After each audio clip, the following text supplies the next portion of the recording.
Bonjour, j'ai testé sur ma chaîne plusieurs onduleurs hybrides et souvent les performances n'étaient pas au rendez-vous. Les appareils d'entrée de gamme chauffent, ventilent, sont fragiles, sont souvent peu réparables. Aujourd'hui, j'ai envie de parler de l'appareil tout en un de chez Victron, le Easy Solar.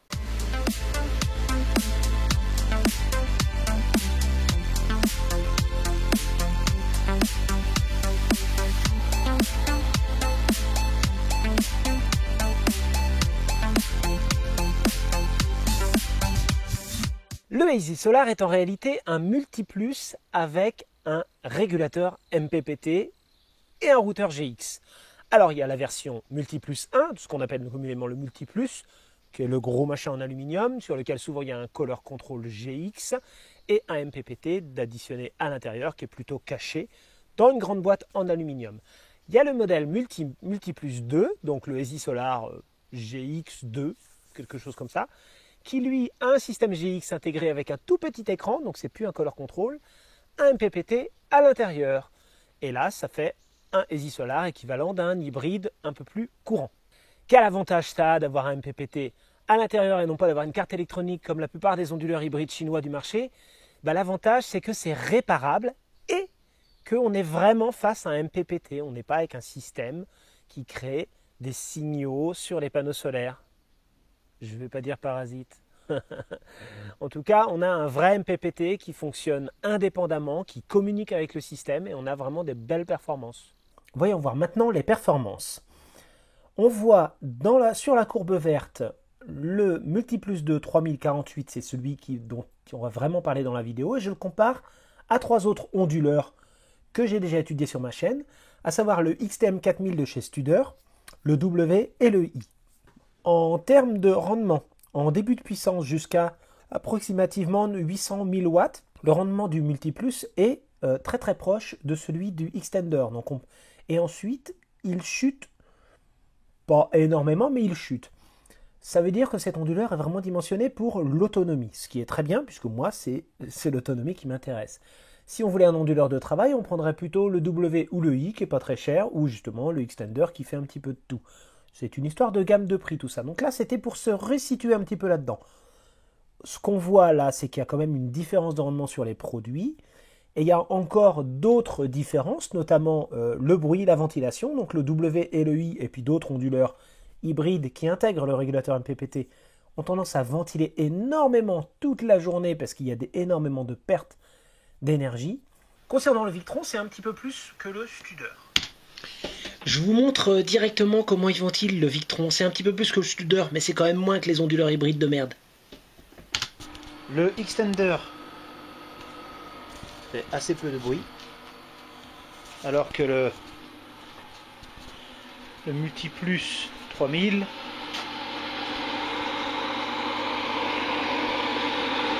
ventile quand même pas mal. C'est juste un point sur le bruit. Si maintenant on évince les autres onduleurs et qu'on se concentre uniquement sur les multiplus, alors là, j'ai en violet le Multiplus 2 5048, en vert le Multiplus 3000, le Multiplus 2 3048, et en bleu clair le Multiplus 2 1224. Trois onduleurs de dernière génération Victron qui ont un très bon rendement. On remarque que le Multiplus 2200 est meilleur en autonomie encore, parce que moins on est puissant, plus on va avoir un haut rendement dans les basses puissances. Et oui, c'est comme ça. Si on y rajoute l'ancienne génération d'onduleurs, donc le Multiplus 1, le standard 5024, le rendement est moins bon. Bon, j'ai un petit peu moins de mesures sur ma courbe, mais globalement, il est moins bon. Donc on voit qu'ils ont fait des efforts sur le rendement. En contrepartie, ils ont perdu un petit peu en puissance crête sur les onduleurs. Si on zoome un petit peu sur ces différents rendements en fonction de la puissance, on voit que globalement, il y a un écart qui se creuse. On a toujours le 1200 qui est au-dessus des autres, toujours parce qu'il n'est pas dans la même gamme de puissance. Mais le 5000 et le 3000 sont très très proches. Quand on regarde le rendement à 41 watts pour 1 kWh par jour, on est dans les 49% pour le Multiplus standard, en dessous des 50%, 66, 68 et 76% pour les autres Multiplus. Donc, travailler sur le Multiplus 3000, ça va être un bon intermédiaire. On pourra quand même le comparer au 5000. C'est très similaire. Maintenant, si on s'intéresse au chargeur, toujours côté Victron, toujours côté Multiplus, si on est sur le Multiplus 1 en 5000, le chargeur a un rendement relativement bas, mais plutôt constant. On va rester dans les 81-82% sur une grande plage de puissance. Donc c'est un chargeur de travail qui est là pour fonctionner occasionnellement. Donc il va très bien faire son travail comme ça. Par contre, il ne va pas être très performant pour des recharges régulières, des fonctionnements en régulation assez très régulières. Il va beaucoup perdre d'énergie à ce niveau-là. Si on passe sur le Multiplus 2, qui lui donc, est plus moderne, on voit que entre le 5000 et le 3000, il y a un écart. D'abord en termes de performance en début de puissance, mais aussi il y a une petite baisse sur le 3000. Alors moi je l'ai remarqué plusieurs fois cette baisse, mais ma courbe manque de points quand même, donc on peut dire que la moyenne est un peu plus élevée quand même. Je laisse les points comme ça parce que j'ai constaté des creux aux alentours de 1000 watts. Je ne sais pas pourquoi, il y a des petites hésitations aux alentours de 1000 watts sur cet onduleur, mais globalement le rendement est correct. Sur le Multiplus 1200, eh bien, on voit que le rendement est très bon à basse puissance, et après il redescend quand même pas mal dès qu'on est dans les 400-500 watts et un petit peu plus. Si on zoome dessus, eh bien, on voit qu'il y a un petit écart qui se creuse, et puis aussi on voit que je manque de mesure dans les plages inférieures à 50 watts, c'est-à-dire que une fois que la batterie était chargée, en dessous de 50 watts, les chargeurs avaient tendance à s'éteindre sur les onduleurs de 5000 et 3000 watts, parce que c'est des petites puissances pour eux. Alors que le 1200 continuait, et j'ai réussi quand même avec le 5000 d'ancienne génération à faire des charges à 1 ou 2 ampères. Mais ça, on ne va pas vraiment l'intégrer ici, puisque c'est une situation, on va dire que la courbe s'arrondit un petit peu et suit un petit peu la pente.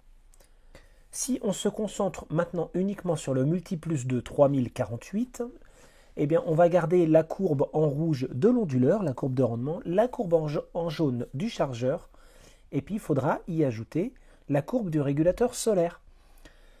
Le régulateur solaire, j'ai choisi d'utiliser le 250-70 Victron, la courbe bleue, que je compare aux 3 autres régulateurs les plus connus de ma chaîne, donc le VT80 de chez Studer qui est supérieur, le I et le W qui sont tous les deux en dessous, quand même relativement loin. Si on trace une ligne à 90%, on voit que globalement Victron et Studer sont au-dessus des 90% haut la main dans à peu près toute la plage de puissance. En se concentrant uniquement sur ces deux régulateurs, on peut voir qu'il y a entre 1 et 2% d'écart entre Studer et Victron. Et Studer est toujours un petit peu au-dessus, mais ça nous fait dire aussi que Victron est un très bon produit puisqu'il est dans la gamme haute des marques. Donc on peut dire que je ne me suis pas trompé sur le régulateur, j'ai pris celui-ci pour être dans les meilleurs. Si maintenant on l'intègre aux courbes du Multiplus de 3000, eh ben on se retrouve avec les 3 appareils qui sont dans le Easy Solar, le 250-70, l'onduleur 3000 et son chargeur. Donc ça c'est la courbe basique du Easy Solar en situation solaire, en situation de décharge, en situation de recharge. À comparer avec le Xtender et son VT80, où on a quand même des rendements un petit peu supérieurs, notamment sur le chargeur et le MPPT. Ça, vous avez déjà eu une vidéo pour ça, je vous laisse y aller, elle est très complète. Si maintenant on essaye d'avoir un rendement moyen pour pouvoir faire des calculs, on va aller un peu plus loin par la suite, j'ai calculé un rendement moyen non pas avec les courbes, mais avec les statistiques, le nombre d'heures qu'on a à telle puissance, dans quelles circonstances on utilise tel produit. Alors sur le solaire, on est sur un rendement de 93%, c'est-à-dire que quand on est en grande puissance, on a un petit peu plus de rendement, mais globalement, on est bien plus souvent sur la plage moyenne.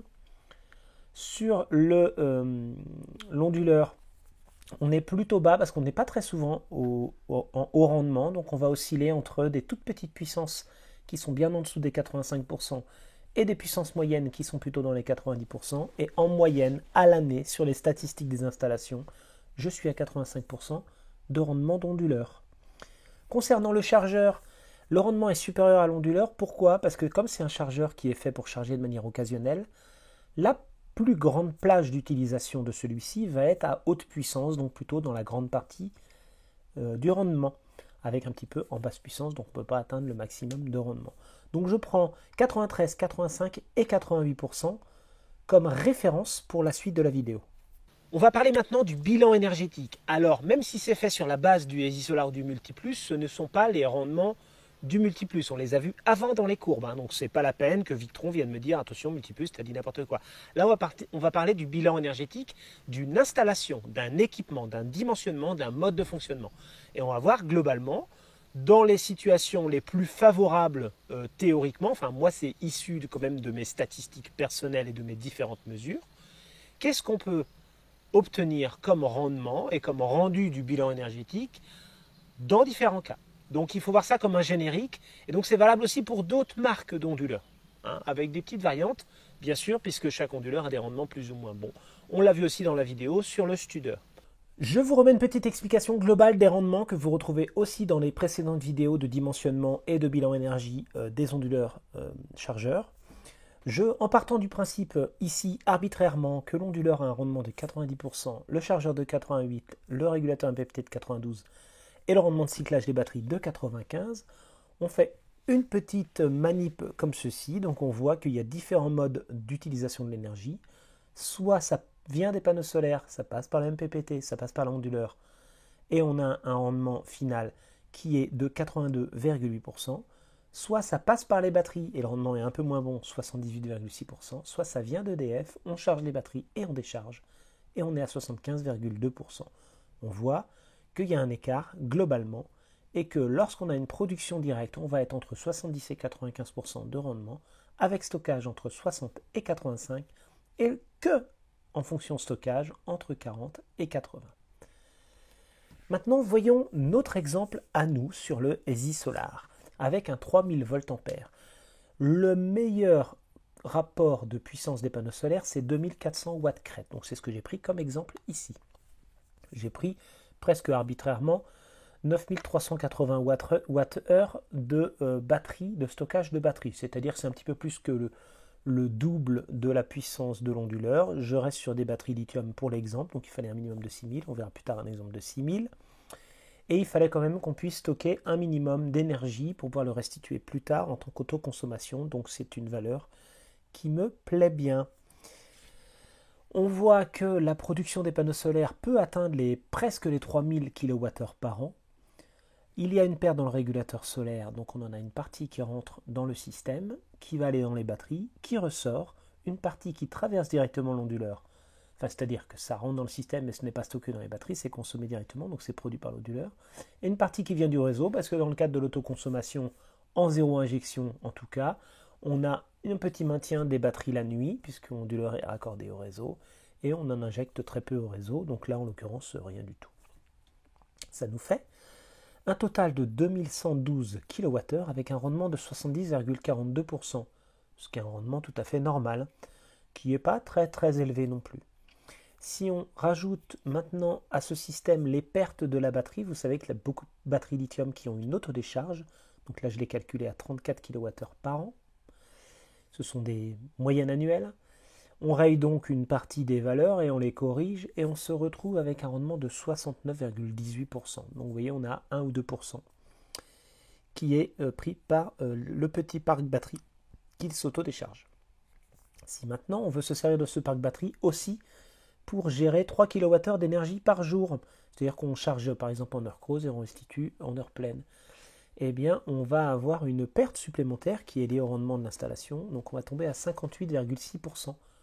Petit aparté, quand je fais ce genre de bilan énergétique, le rendement, je ne le calcule pas nécessairement avec ce qui rentre et ce qui sort. Pour moi, c'est le rendement, le résultat de l'installation entre ce qu'on a été capable de produire en solaire et ce qu'on a été capable de sortir comme énergie de l'ensemble de l'installation, que l'énergie vienne du réseau ou pas. Globalement, on aurait pu atteindre 2999 kWh pour un rendement de 100%, ce qui est impossible, hein. Mais on a réussi à faire que 1758 parce que la façon dont on a utilisé l'installation, on a créé des pertes. Donc c'est le rendement d'efficacité globale de cette installation solaire. Si maintenant je fais une petite modification et je passe sur une installation avec des micro-onduleurs plus une passerelle. La passerelle est importante. La passerelle est importante parce qu'elle a tout le temps une petite consommation. Donc chez Enphase ils en ont, il y a d'autres fournisseurs qui en ont. Le cas le plus répandu que j'ai constaté, c'est que globalement pour 3000 voltampères d'onduleurs, de micro-onduleurs, les gens avaient à peu près 3600 watts de panneaux solaires. Ces panneaux solaires pouvaient produire 4498 kWh par an. Mais en bridant la puissance avec les micro-onduleurs, on en obtient un peu moins. Sur ce genre d'installation, on a très souvent la plus petite capacité possible de batterie parce que ça coûte cher. Or, comme on est obligé de mettre au moins 2 fois la puissance de l'onduleur, il faut donc 6 kWh de batterie. Ces 6 kWh occasionnent une autodécharge de 22 kWh par an. Et donc le bilan énergétique entre ce qu'on va réussir à mettre dans la batterie, ce qu'on va faire à ressortir, j'ai fait une moyenne à l'année, et ce qu'on réussit à consommer en direct, eh bien on obtient des kWh à 2823 kWh, soit 62,7% de rendement entre ce qu'on aurait pu avoir avec les panneaux solaires qu'on a installés et ce qu'on a réellement obtenu comme énergie au final avec cette installation. C'est un rendement très faible à mon goût. En partie dû au micro-onduleur et à la perte sur les panneaux solaires, en partie dû à la gestion, charge, décharge, stockage. Mais c'est vraiment, à mon avis, très représentatif de ce qu'on peut faire sur une installation avec micro-onduleur. Parce qu'il faut savoir qu'on ne peut pas trop stocker l'hiver parce qu'on ne produit pas assez, et on ne peut pas trop stocker l'été parce qu'on ne consomme pas assez. Si maintenant on passe sur de l'autonomie, ça je ne l'ai pas fait d'habitude le bilan, je voulais en faire une grande vidéo, j'en ferai une sur le bilan de mes installations, mais là, étant donné que je suis dans le bilan énergétique et que je suis passé de l'autoconsommation standard avec un système en micro-onduleur, et ben du coup je passe à l'autonomie. La même installation, le même Easy Solar sur une installation en autonomie, donc il n'y a plus le réseau, maintenant on a un groupe électrogène, avec les fameux 2400 watts de panneaux solaires et leur production, eh bien, on va se retrouver avec une petite perte annuelle de 72 kWh pour les batteries, parce que, pareil, elles s'autodéchargent. Il y a bien plus de batteries, vous avez vu, il y a 20 kWh de batterie, il faut durer 5 jours. Et un ensemble de flux énergétiques qui ne sont plus guidés par les panneaux solaires, mais guidés par la consommation ce coup-ci, puisqu'on est en autonomie, c'est la consommation qui prime, avec une consommation d'environ 2,5 kWh par jour, avec un maximum de 4. Donc 2,5 c'est plutôt l'hiver et 4 c'est plutôt l'été. Eh bien, on se retrouve avec, dans une situation d'équilibre et un certain nombre d'heures de groupes électrogènes, avec un rendement de 33,6%. Seulement 1000 kWh consommés pour 3000 qu'on aurait pu produire. Pourquoi ? Parce qu'on est obligé de surdimensionner les panneaux solaires pour satisfaire au mieux le besoin automnal et partiellement hivernal avec un complément groupe électrogène. On peut jouer un petit peu sur ces ratios, baisser un petit peu les panneaux solaires, augmenter un peu le groupe électrogène, mais on augmentera du coup la contrainte du groupe électrogène et son carburant, et on baissera le confort. Mais alors ça, c'est un rendement uniquement si on part du principe qu'il y a une production hypothétique de panneaux solaires, parce qu'en réalité, il y a 1237 kWh qu'on n'a pas produits, ils n'ont juste pas été produits. C'est pas tout à fait pareil que s'ils avaient été perdus, mais en tout cas, le productible aurait pu être supérieur. Donc si on refait un petit calcul de rendement et qu'on prend en compte uniquement ce qui a été produit par les panneaux solaires, ce qui a été produit par le groupe électrogène et ce qu'on a consommé, on tombe à 67,5%. Et du coup, ça colle avec ce qu'on avait au tout début, un rendement maximal de 67 ou 64% qu'on avait dans l'autoconsommation. C'est le genre de rendement qu'on obtient en autonomie. On peut être entre 50 et 80. 80, c'est vraiment exceptionnel. 50, c'est un peu bas. 60, 68, c'est ce que j'ai le plus souvent. C'est un rendement normal. On est obligé de perdre une partie de l'énergie pour l'autonomie parce qu'on stocke, parce qu'on maintient chargé, parce qu'il y a des pertes un peu partout. Donc il faut garder à l'esprit que c'est quelque chose de tout à fait normal d'avoir des pertes en autonomie. Passer du réseau à l'autonomie vous occasionne des pertes d'énergie. Il va falloir les compter dans votre calcul. Ce n'est pas tout blanc ou tout noir.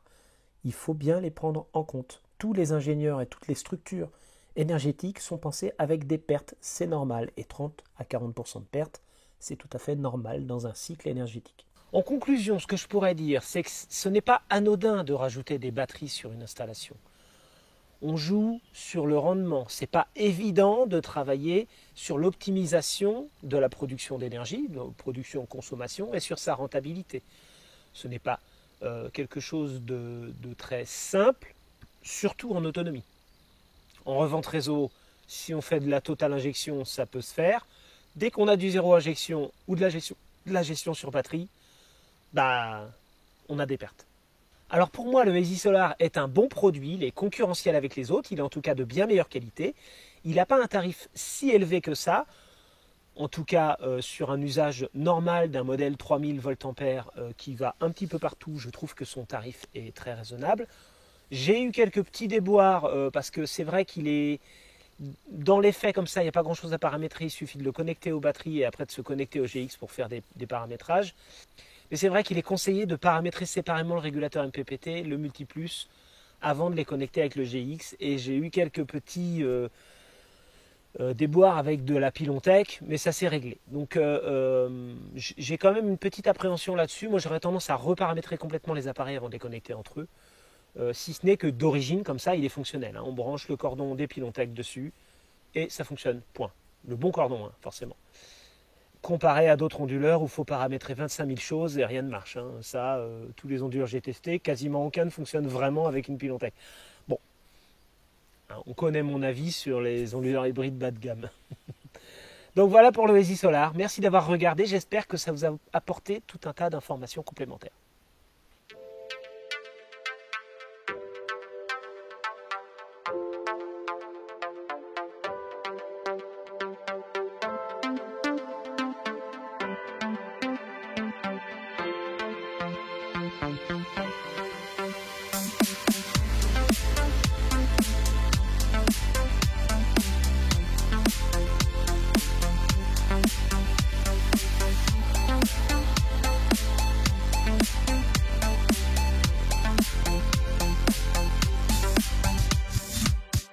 Up at the night sky.